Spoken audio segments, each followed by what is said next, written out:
الله محمد رسول الله عليه صلاة الله وآله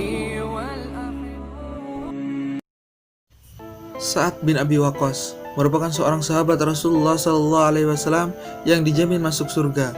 Dia memeluk Islam ketika umur 17 tahun. Suatu hari dalam hidupnya, ia didatangi Abu Bakar Asy-Siddiq yang dikenal sebagai orang yang ramah. Abu Bakar lantas mengajak Sa'ad untuk menemui Nabi Muhammad SAW di sebuah perbukitan dekat Mekah. Pertemuan ini mengesankan bagi Sa'ad. Ia pun segera menerima risalah Nabi Muhammad SAW dengan tangan terbuka. Sejak saat itu, Sa'ad menjadi salah satu sahabat yang pertama masuk Islam, yakni dalam era Makkah atau sebelum hijrah. Silsilah secara tidak langsung bersambung dengan Rasulullah SAW. Aminah bin Wahab, yakni ibunda Nabi Muhammad, berasal dari suku yang sama dengan Sa'ad, yaitu Bani Zuhra. Karena itu Sa'ad juga sering disebut sebagai Sa'ad Zuhra atau Sa'ad dari Zuhra. Pria ini memiliki banyak keutamaan. Suatu saat dia pernah disambut Rasulullah SAW dengan gembira. Rasulullah SAW begitu membanggakan Sa'ad. Beliau bersabda, "Ini dia pamanku. Siapa orang yang punya paman seperti pamanku ini?"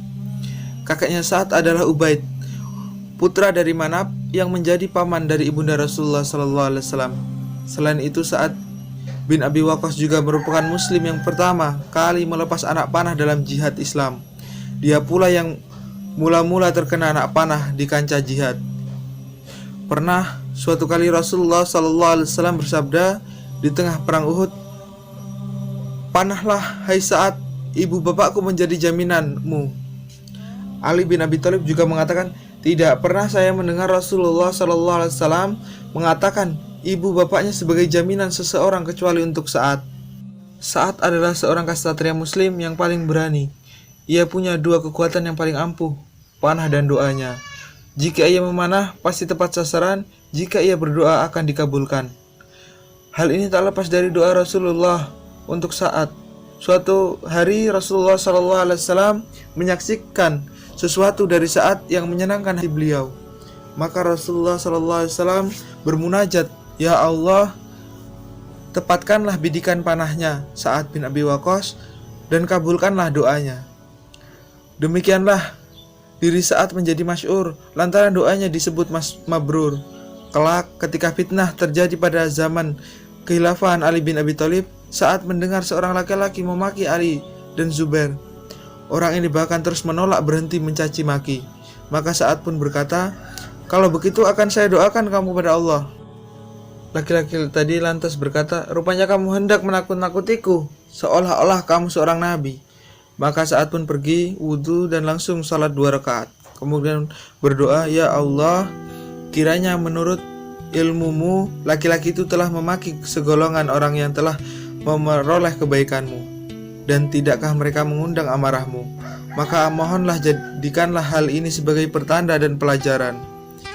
Tidak lama kemudian, tiba-tiba dari salah satu pekarangan rumah muncul seekor unta liar menabrak laki-laki tadi sehingga meninggal. Sa'ad adalah teladan istiqomah dalam iman dan hidayah. Betapa mahalnya hidayah itu bahkan harus dipertahankan dengan susah payah. Terkisah ibunda Sa'ad melakukan mogok makan berhari-hari demi menentang keislaman anaknya. Semakin hari semakin parah kondisi ibunya. Dalam ujian keimanan yang berat seperti ini, keimanan sahabat kokoh menghujam dan keluarlah kalimat yang abadi ini, "Demi Allah, ketahuilah wahai ibunda, seandainya ibunda memiliki 100 nyawa, lalu itu dikeluarkan satu persatu, maka tidaklah anakmu ini akan meninggalkan agama ini, walau ditebus dengan apapun." Akhirnya, ibunda itu luluh. Tak lama berselang, turunlah ayat terkait kisah saat ini. Surat Luqman ayat 15 yang artinya, "Seandainya kedua orang tuamu memaksamu untuk mempersekutukanku, padahal itu tidak sesuai dengan pendapatmu, maka janganlah kamu mengikuti keduanya." Di antara cerita pahlawan Sa'ad yang lain ada ketika pasukan muslimin yang sedang dipimpinnya teradang sungai Tigris. Kala itu umat Islam akan membebaskan Irak, padahal wilayah itu belum banyak dikenal oleh kaum muslimin umum yang berasal dari Jazirah Arab. Alih-alih mundur, Sa'ad memerintahkan pasukannya untuk terus menyeberang sungai demi menyukseskan jihad ini. Kemudian dikerahkanlah kudanya menerjun sungai yang diikuti oleh orang-orang setelahnya. Maka berduyun-duyunlah pasukan muslim menyeberangi sungai. Ketika ada seorang prajurit yang menjatuhkan air minumnya, dilandasi semangat fastabikul khairat, pasukan muslimin berebut mencari tempat air itu. Demi melihat pemandangan ini dan betapa tinggi semangat perjuangan kaum muslimin, pasukan musuh gentar dan ketakutan. Salman Al-Farisi yang berada dalam pasukan saat pun takjub, berkata, agama Islam ini masih baru, tetapi lautan telah dapat mereka taklukkan, sebagaimana daratan telah mereka kuasai. Demi Allah, nyawa Salman berada di tangannya. Pastilah mereka akan dapat keluar dengan selamat dan berbondong-bondong sebagai mereka memasukinya secara berbondong-bondong.